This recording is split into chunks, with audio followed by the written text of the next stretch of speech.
The first thing anyone noticed about the girl was how she watched the king.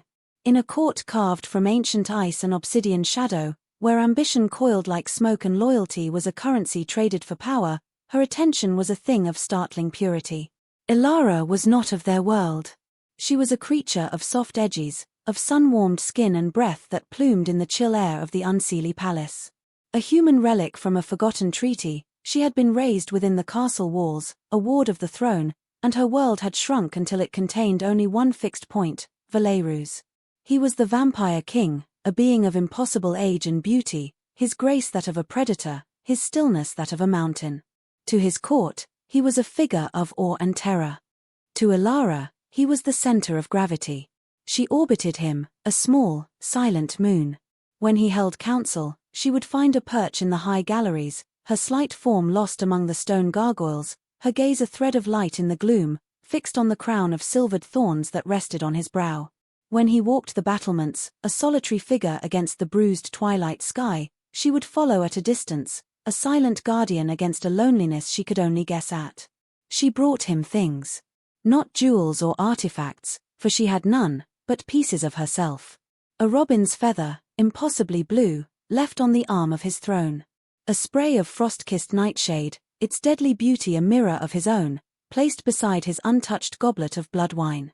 She would spend weeks carving a shard of fallen timber into the shape of a wolf, her small knife patient and sure, her fingers raw, just to leave it on his bedside table while he slept the deep, breathless sleep of the undead. These were her words, her devotions. Valerus accepted them with a kind of detached amusement. He was a king who commanded legions and shaped the fates of ancient houses. These tiny offerings were a novelty, a quaint diversion. He found her presence comforting. A small, warm thing in his cold, eternal existence. Her unabashed adoration was a balm to a soul weary of the constant, veiled scheming of his court. He would feel her eyes on him from across the grand hall and a strange, proprietary warmth would unfold in his chest. She was his pet. His curious, human shadow. "She is always there," his cousin, Seraphina, murmured one evening, her voice like the rustle of dry silk. They stood on a balcony overlooking the desolate, moon-blanched gardens. Below, a small figure in a simple wool dress was tending to the withered roses, her hands gentle on the thorny stems. Ilara. Valerus did not look down. He swirled the dark liquid in his glass, the scent of exquisite sorrow rising from it. "She is," devoted the word felt inadequate. "She is a stray you feed," Cassian, his oldest friend and general, added from the doorway. His voice was rougher, gravel over velvet. "It looks at you as if you are the sun. Does it not tire you?" Valerus considered this. Did it tire him? Sometimes. When he turned from a tense negotiation to find her small, anxious face waiting in the corridor, her hope a palpable thing in the air. When he wished for solitude and found her instead, a silent, expectant presence by his hearth. Her love was a constant, gentle pressure, a vine twining around the stone of his existence. It was flattering. It was, at times, suffocating. He was a king, an ancient power, not a boy to be fawned over. He felt a prickle of something like embarrassment, a need to reassert the distance between them, to align himself with the casual cruelty of his own kind.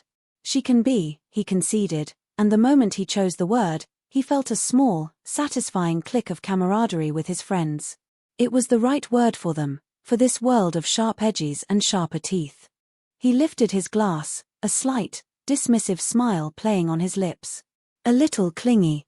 Seraphina's laughter was a tinkling of ice. Cassian's was a low, appreciative rumble.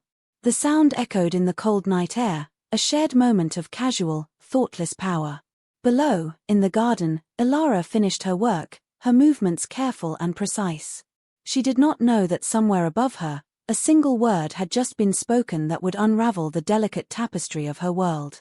She straightened up, brushing the dirt from her hands, and looked up toward the king's balcony, a small, hopeful smile on her face. But he was not looking at her. He had already turned away, back into the warmth and the laughter, leaving her alone in the cold. The bird was perfect.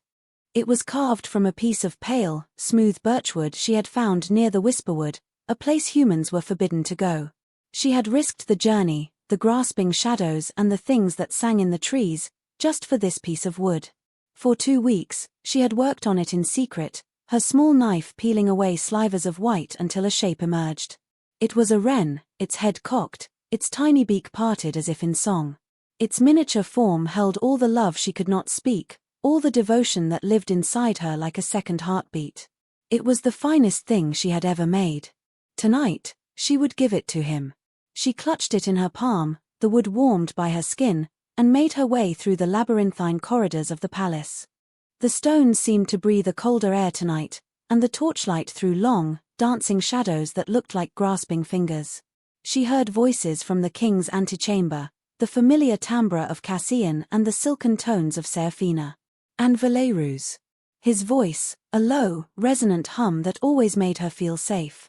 She paused outside the heavy oak door, her heart a frantic drum against her ribs. It was foolish to interrupt them. She should wait, leave it on his pillow as she always did. But a strange compulsion pushed her forward, a desire to see his face when he saw it, to receive one of his small, indulgent smiles. It would be enough. It was always enough. She took a soft step closer, her hand poised to knock. And then she heard it. It was Cassian's voice first, laced with that familiar, weary amusement. Looks at you as if you are the sun. Does it not tire you? A pause. The world seemed to hold its breath. She leaned in, her ear near the crack in the door, every part of her straining to hear Valerus's defense of her. She imagined him saying her name with that unique softness he reserved for her, explaining the quiet comfort she brought him. Then, his voice. Not soft. Laced with the same dismissive tone as his companions, a sound she had never heard directed at her. It was the voice he used for sycophants and minor functionaries. She can be, he said. And then the final, crushing blow, the word that landed like a physical strike. A little clingy. Laughter. It erupted from the room, sharp and immediate. Cassian's deep rumble, Serafina's crystalline shatter.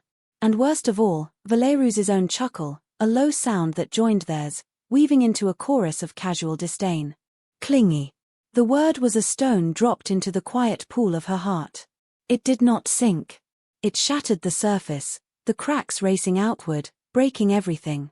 All her small acts of love, her silent vigils, her carefully chosen gifts, they were not devotions. They were an annoyance. A burden. She was not a comfort, she was a weight.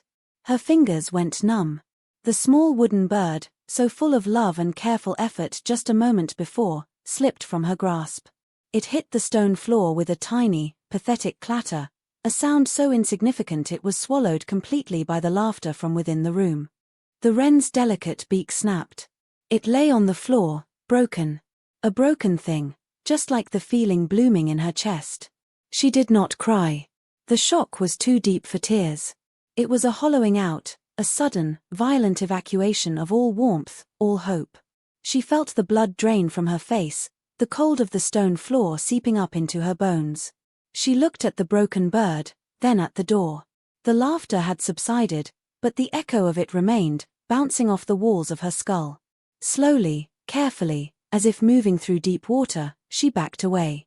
One step, then another. She turned and fled, her soft-soled shoes making no sound on the polished floors. She was a ghost already, leaving no trace. She did not look back. There was nothing to look back for. The man she had loved, the world she had built around him, had been revealed as a fragile illusion, and it had been broken with a single, careless word.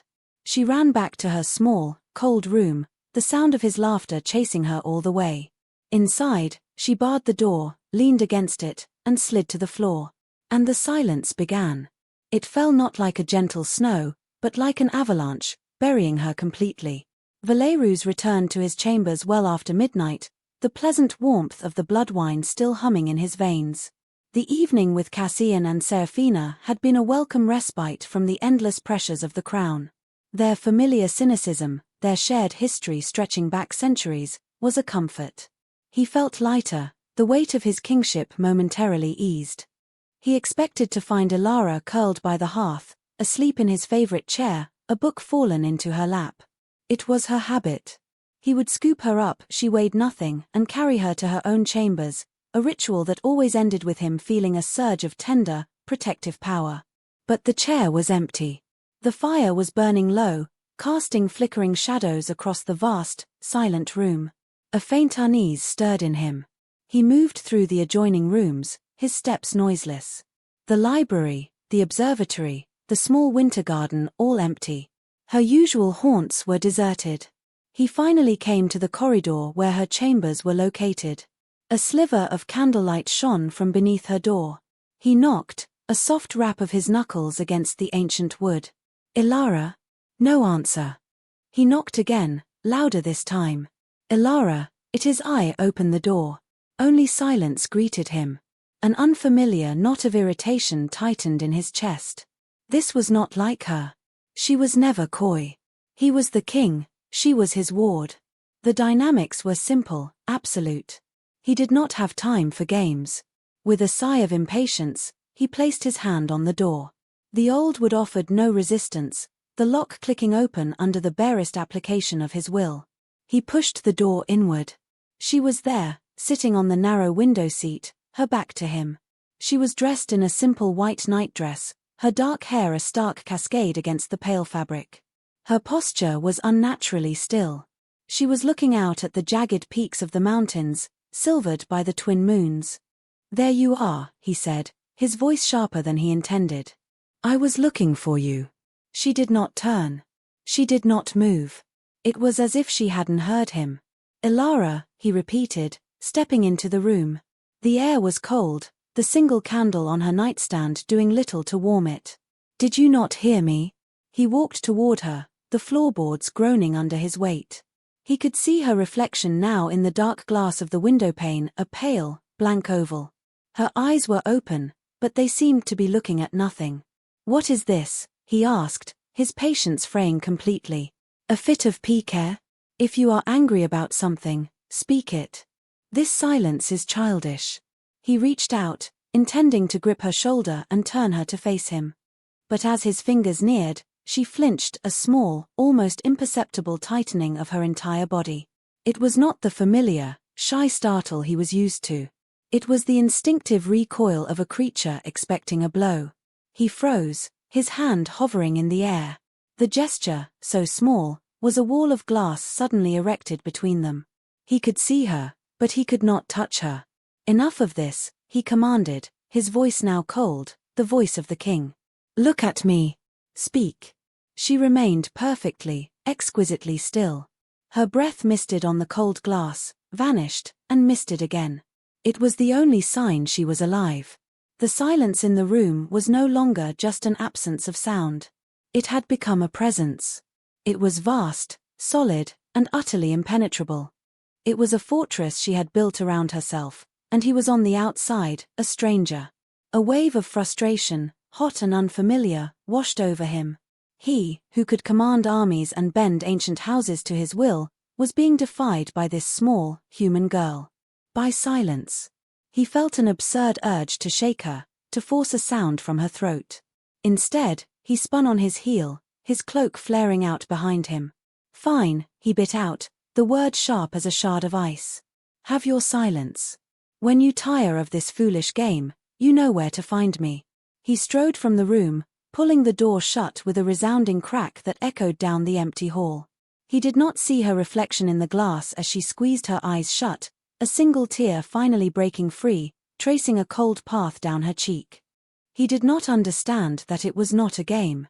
It was an ending.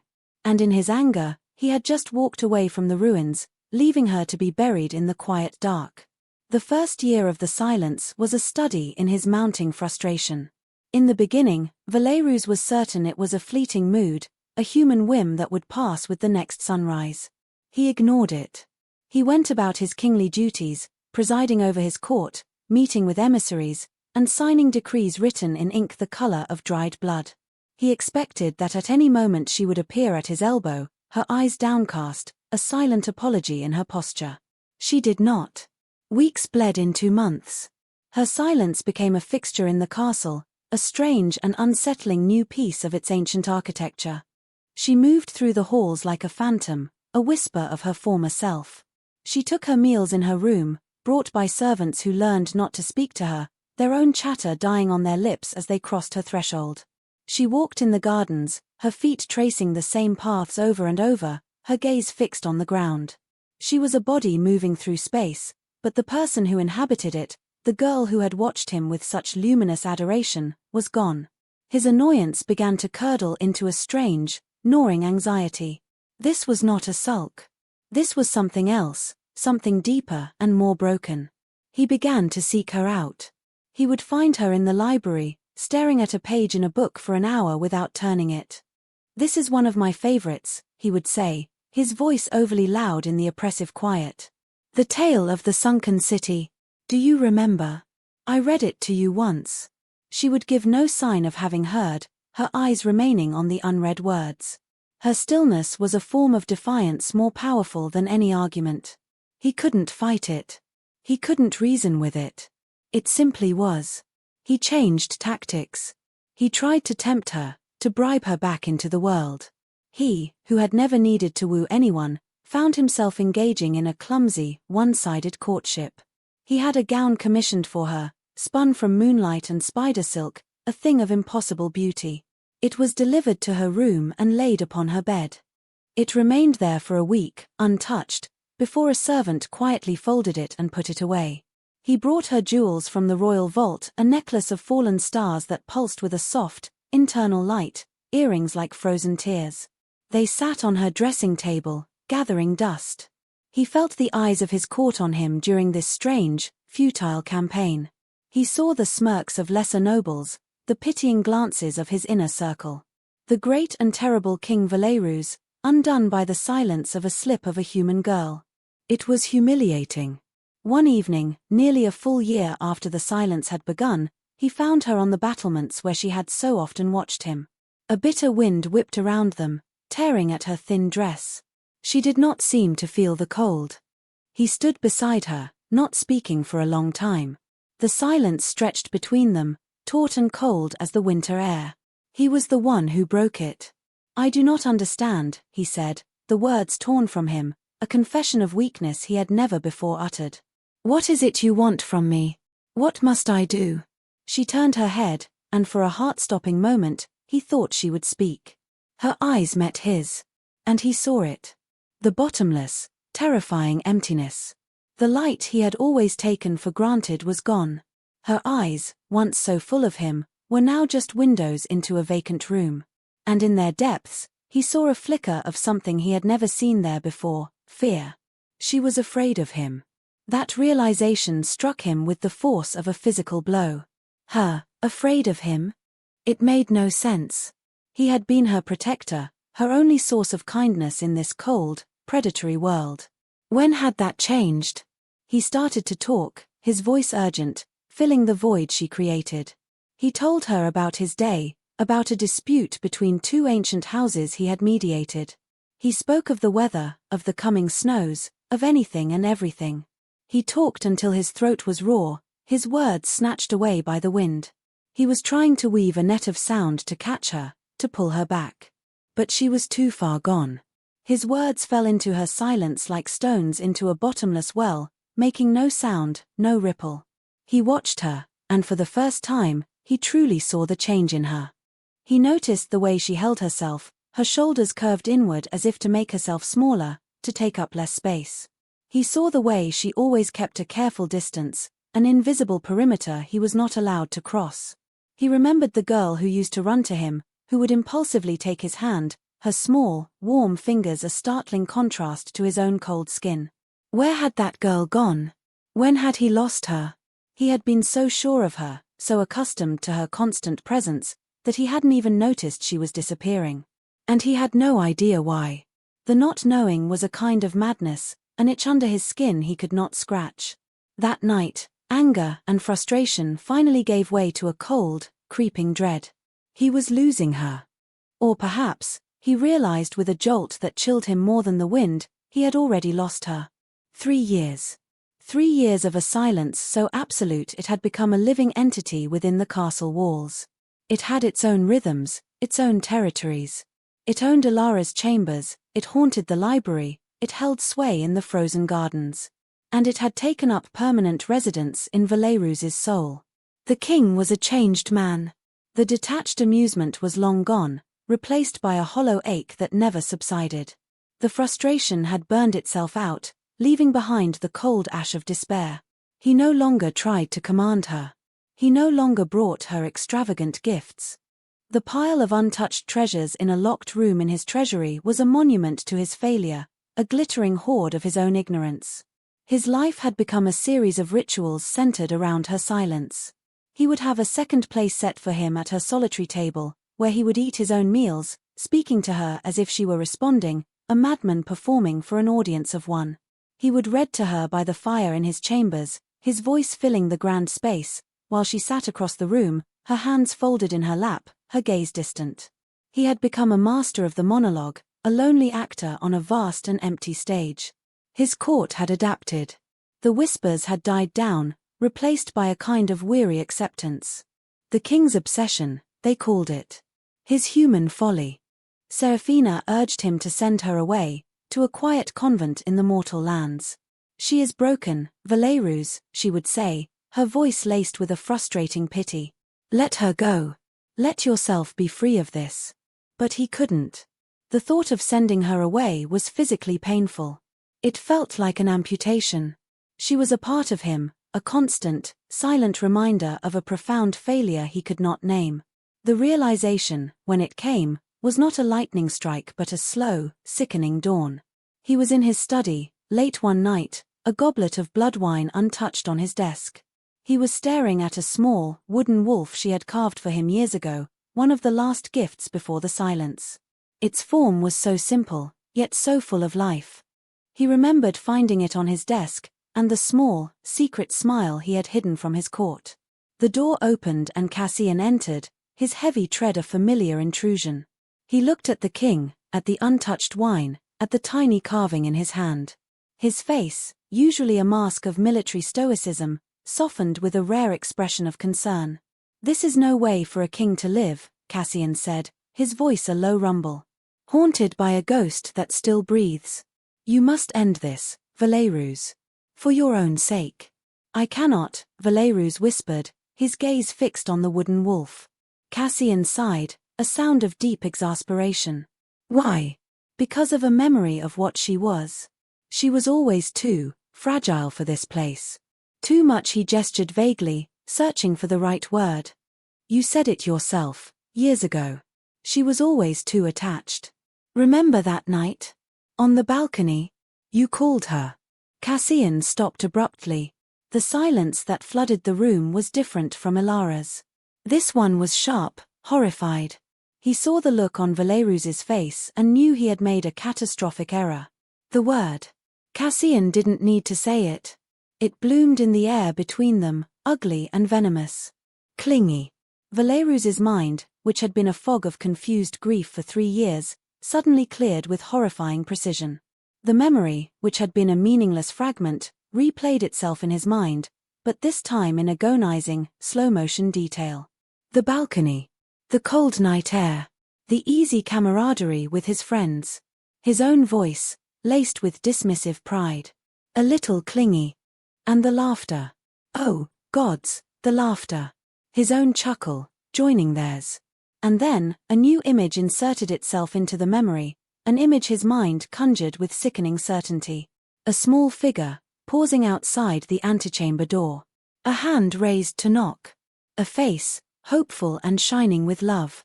And then the sound of his voice, his word, his laughter, passing through the heavy wood of the door and striking her. He saw her face fall. He saw the light in her eyes extinguish as if snuffed out by a cruel wind. He saw her small, perfect world, which had contained only him, shatter into a million pieces. And the bird. The memory of the broken wooden bird the servants had found outside his antechamber the next morning, a thing he had dismissed at the time as a piece of discarded trash, slammed into him. It had a broken beak. She had been bringing him a gift. She had come to him, full of hope, and he had met her with mockery. No, he breathed, the sound a strangled gasp. The wooden wolf fell from his numb fingers and clattered onto the desk. Valerus, I. Cassian started, his face pale. But Valerus didn't hear him. He was seeing it all. The flinch when he tried to touch her that first night. It wasn't fear of a blow. It was the recoil from the source of her deepest pain. Her silence wasn't a game, not a sulk, not a madness. It was a shield. A grave. It was the only defense she had against him. It wasn't that she was broken. It was that he had broken her. He, who was meant to be her protector. He, who had taken her adoration as his due and repaid it with casual cruelty. The weight of it, the sheer, stupid, arrogant carelessness of it, descended on him, crushing the air from his lungs. He bent over the desk, his head in his hands, a dry, silent sob of pure self-loathing tearing through him. For 3 years he had been searching for the cause of her pain, looking everywhere but at himself. For 3 years, he had been the monster in her story, and he had never even known it. The begging began that night. After Cassian had retreated from the study, leaving Valerus to the terrible clarity of his new self-knowledge, the king did not move for a long time. He sat in the ruins of his own ignorance, the architect of his own private hell. The grief he felt was a new and terrible vintage, sharp with the taste of shame. When he finally rose, his movements were different. The restless energy, the frustration, the anger, all were gone. In their place was a heavy, solemn purpose. He walked not to his own chambers, but to hers. The door was, as always, unlocked. He had commanded it so, a foolish assertion of power in a war he had already lost. She was by the window, a silhouette against the moon. He stopped just inside the room, the distance between them a vast, barren landscape of his own making. The extravagant gifts ceased. The commands were a thing of the past. The one-sided conversations about his day felt obscene in their triviality. Everything he had done for the past 3 years had been wrong, an exercise in monumental selfishness. He had been trying to fix her, to get back what he had lost, never once considering what she needed. He sank to the floor. Not onto a chair, but onto the cold stone, an act of supplication so foreign to his nature it felt like shedding a skin. He was no longer a king trying to reclaim his property. He was just a man, a penitent before the shrine of a pain he had created. "Ilara," he said. Her name was a raw whisper in the quiet room. "I know." She did not move, but he felt the quality of the silence shift, a subtle tightening in the air. That night, he continued, his eyes fixed on the floor in front of him. He could not bear to look at her. "On the balcony. I know you heard me." He waited. The silence was her only reply. The word I used, he forced himself to say it, the taste of it like ash in his mouth. "What I said to them, about you. It was a monstrous thing to say. A lie." He paused, the confession hanging in the air. "It was born of pride. Of stupidity. I was showing off for my friends, like a callow boy. I took the most beautiful thing in my life, the most pure and gentle thing, and I cheapened it for a moment of hollow laughter." His voice broke. He had not cried in 1,000 years, but a pressure was building behind his eyes, a terrible, burning weight. "I didn't know," he whispered. "For 3 years, I walked in darkness, blaming you, blaming the world, blaming some imagined madness. I never thought to look at myself. I never thought that the wound you carried was one I had inflicted." He finally looked up. She was still facing the window, but her shoulders were rigid. "I am sorry," he said, the 2 words feeling impossibly small, pebbles thrown against a mountain. "I am so sorry, Ilara. For that word. For the laughter. For my blindness. For every day of these 3 years that I made your pain about my frustration. I am sorry for breaking you." He stayed there, on the floor, for hours. He did not ask for forgiveness. He did not ask her to speak. He simply sat in his shame, offering her his presence, stripped of all its power and privilege. This became his new ritual. Every single night, without fail, he would come to her room. He would sit on the floor, a respectful distance away, and he would talk. He didn't just apologize. He began to unravel himself for her. He told her stories of his long, lonely life. He spoke of his childhood as a vampire prince, the cold instruction, the constant tests of strength. He told her of his first kill, the horror and the grim necessity of it. He spoke of the betrayals he had endured, the friends he had lost to war and time.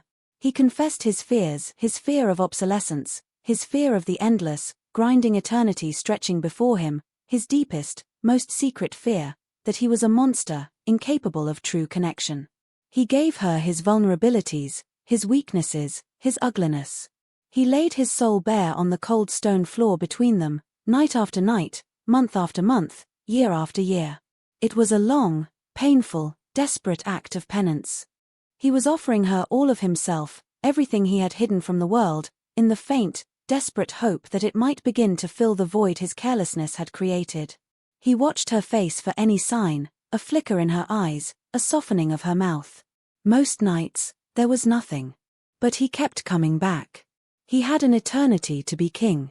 He would spend as much of it as it took on his knees, begging for the forgiveness he knew he did not deserve. 7 years. 7 years since the word was spoken. A decade since she had last uttered a sound. The castle and its court had long grown accustomed to the strange tableau of their king and his silent human. The nightly ritual was no longer a source of gossip, but a somber fact of their existence, like the phases of the twin moons or the turning of the seasons. The king, who had once been a figure of untouchable power, was now seen in a different light. His nightly penance had stripped him of his terrifying mystique, replacing it with something far more complex, a visible, aching humanity. Valerus had learned patience. He had learned to measure time not in years or centuries, but in the subtle shifts of the atmosphere in Alara's room. He had learned the geography of her silence, its vast plains of sorrow, its sharp peaks of fear. Tonight, the weight of his own history felt particularly heavy.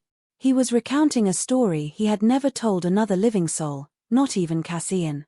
It was about his younger brother, lost to a rival clan's ambush centuries ago. He wasn't performing the memory for her, he was reliving it. "I found him at dawn," he said, his voice thick, his gaze lost in the past. He had tried to write my name in the dirt before he was gone. He was trying to call for me. And I wasn't there." He stopped. The old grief, which he had thought long buried, was suddenly fresh, a raw wound in his chest. He had been a boy then, barely 200 years old, and the guilt had shaped him, hardening him, teaching him that love was a liability. It was that hardness that had allowed him to be so careless with Ilara's heart. "I failed him," he whispered, the admission costing him more than he could have imagined. His voice cracked, a dry, rasping sound. A wave of profound exhaustion washed over him, the weariness of 1,000 years of being strong, of being the king. He bowed his head, his shoulders slumping, the crown of his kingship feeling like a leaden weight. "I fail the people I am meant to protect." He said nothing more. The confession left him empty. He just knelt there on the floor, a king brought low by his own ghosts, defeated. The silence in the room was absolute, stretching for a long, breathless minute. Then, a sound. The soft rustle of wool. He didn't dare look up. He remained bowed, his eyes squeezed shut, convinced he had imagined it. But then he felt it, a subtle shift in the air before him. A presence. She had moved. For 7 years, she had remained in her chair by the window during his nightly vigils, a statue carved from sorrow. But now, she was standing before him. He could feel the faintest warmth radiating from her body. His heart, a dead and useless thing for millennia, gave a painful, hammering lurch. He held his breath, waiting for the retreat, for her to return to her safe place. But she did not. Instead, she knelt. The sound of her knees meeting the stone floor was a cataclysm. She knelt before him, mirroring his posture of supplication. And then, the impossible happened. A touch. It was so light he almost didn't feel it. A feather-light pressure on the crown of his head, where his hair was thickest. Her hand. Her hand was resting on his head. The shock of it was electric, a jolt that went through his entire being. It was the first physical contact between them in 7 years. 7 years of being untouchable to each other. Her fingers were hesitant, barely grazing his hair, but they were there. Real. Warm. He did not move. He did not breathe. He was terrified that any movement would shatter the moment, that she would snatch her hand back and retreat into her fortress of silence forever. A single, hot tear, the first in 1,000 years, escaped his closed eyelid and traced a burning path down his cold cheek. It was not forgiveness. He knew that. It was not an absolution. It was not a promise that things would ever be as they were. But it was not nothing. It was a bridge. A single, fragile thread thrown across the vast chasm of their shared pain. It was a recognition of his own grief, a silent acknowledgement of the wound he had just exposed. For the first time in 7 years, she was not just the recipient of his penance. She was a participant in his sorrow. It was a beginning. And in that moment, kneeling on the cold floor with the ghost of her touch on his head, Valerus felt a flicker of something he had long abandoned, hope. The touch was a turning point, a seismic shift in the landscape of their silence. She was still silent, her voice still locked away in that fortress of pain. But the absolute physical distance she had maintained for years began to shrink, slowly, tentatively. She began to leave her room. One afternoon, Valerus was in the library, poring over ancient maps, when he felt her presence. He looked up to see her standing in the doorway, watching him. She did not enter, but she did not flee when he met her gaze. She simply stood there for a few moments before turning and disappearing down the hall. The next day, she did the same, but this time she took a few steps inside, lingering by a shelf of poetry before retreating. A week later, he was working at his desk in his study, and she entered the room without hesitation. She walked to the far side, near the large hearth, and curled up in the wingback chair that had once been her favorite spot. The chair she had sat in the night he had last seen her smile.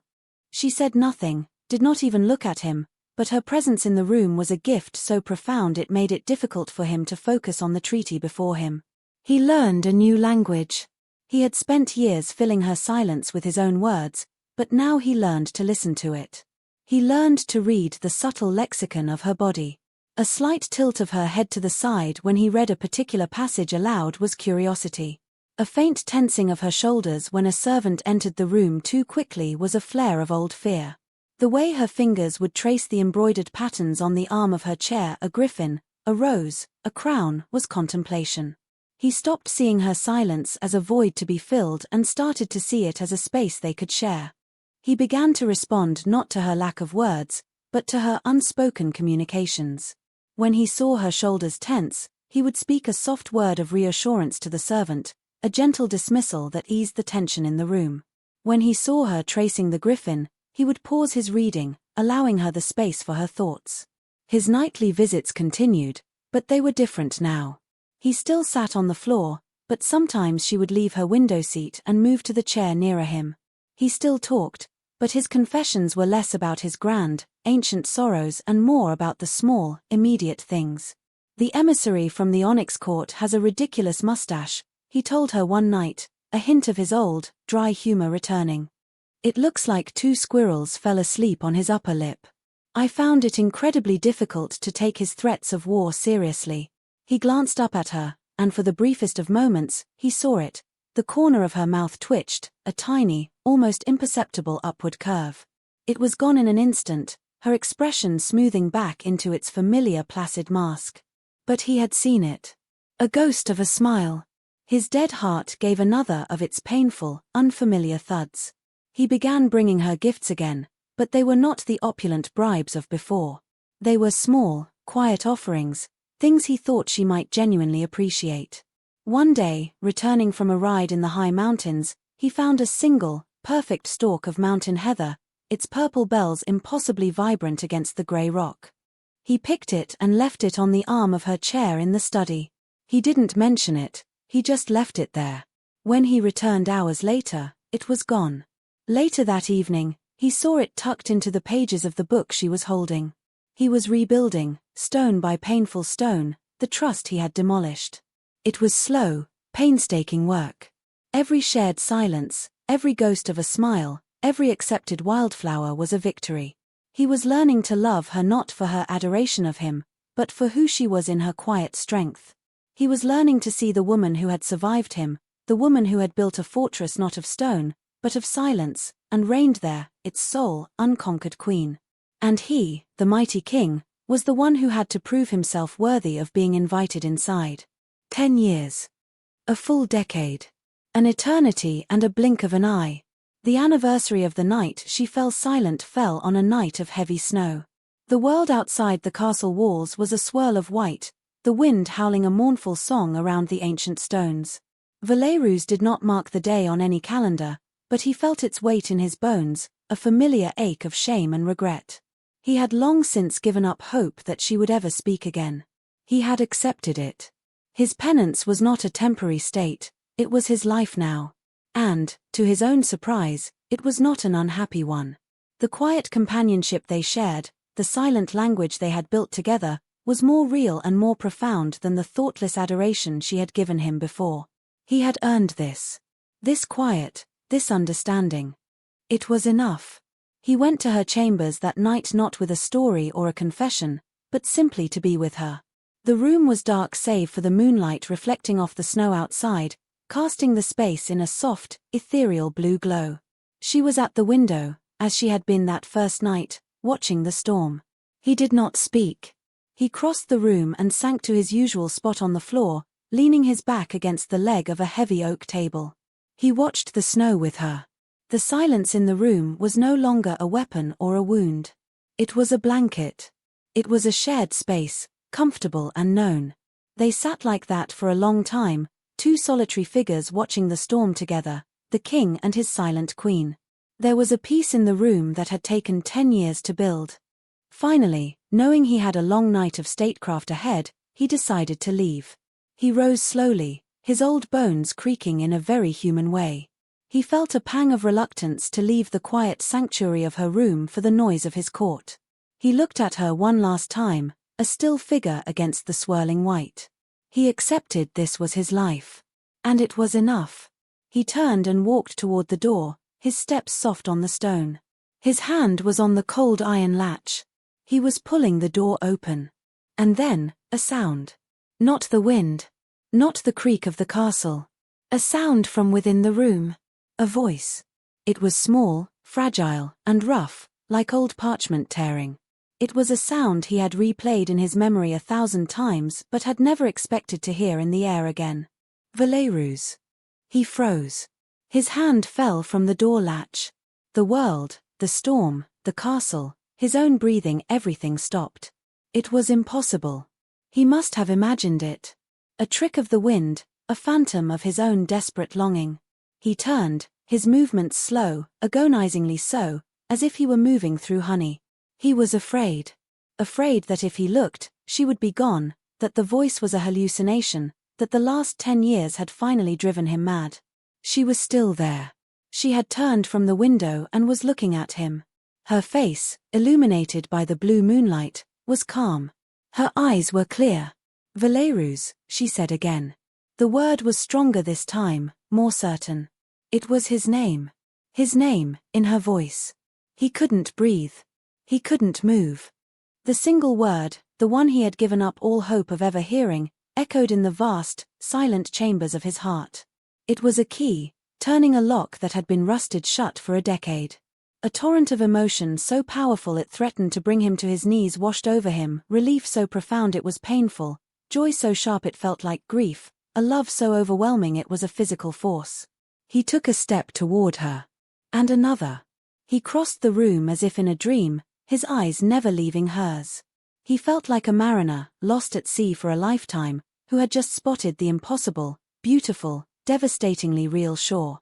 He was afraid she might vanish, that she was a mirage of moonlight and snow he had conjured from his own despair. He finally reached her. He stood before her, close enough to feel the warmth of her breath, a thing he had only been able to imagine for 10 years. He didn't speak. What could he say? What words could possibly contain the continent of meaning in this single moment? His apology was in the 10 years he had knelt on her floor. His love was in the decade he had waited. He looked at her, and his eyes, which had not shed a tear in a millennium, filled. He did not hide them. He let her see the full, devastating measure of his regret and his relief. He let her see the king, finally and completely undone. She held his gaze, her own eyes clear and deep. In them, he did not see the fear he had put there. He did not see the blank emptiness of her sorrow. He saw her. Ilara. Whole and present. You stayed, she whispered, her voice still raspy, but clear as a bell. The two words were not an accusation. They were a statement of fact. A miracle. An acknowledgement of every single night, every confession, every shared silence. Slowly, reverently, he lifted his hands and cupped her face. His thumbs, which could crush stone, were infinitely gentle against her soft skin. She was so fragile. And so impossibly strong. She had survived him. She had survived herself. She did not flinch. She did not pull away. Instead, she leaned into his touch, her eyes fluttering shut for a brief moment. It was an act of trust so complete, so dearly bought, it was the most profound forgiveness he could ever have imagined. He bent his head and pressed his forehead against hers. He breathed in her scent of winter air, and old books, and of herself. Home. The silence returned, but it was a new kind of silence. It was not an absence. It was a presence. It was the quiet of two souls who had traveled through a decade of darkness to find each other again on the other side. There were no grand declarations, no passionate speeches. There was only this. His hands on her face. Her breath on his skin. The quiet hum of a connection that had been broken and then reforged in the fires of patience and penance, emerging stronger and more true. Outside, the snow continued to fall, blanketing the world in a pristine, forgiving white. It was the beginning of a new season. For the kingdom, and for its king. A new chapter, not written in words, but in the quiet, unshakable language of being seen, of being understood, and of being forgiven. The story was not over. The story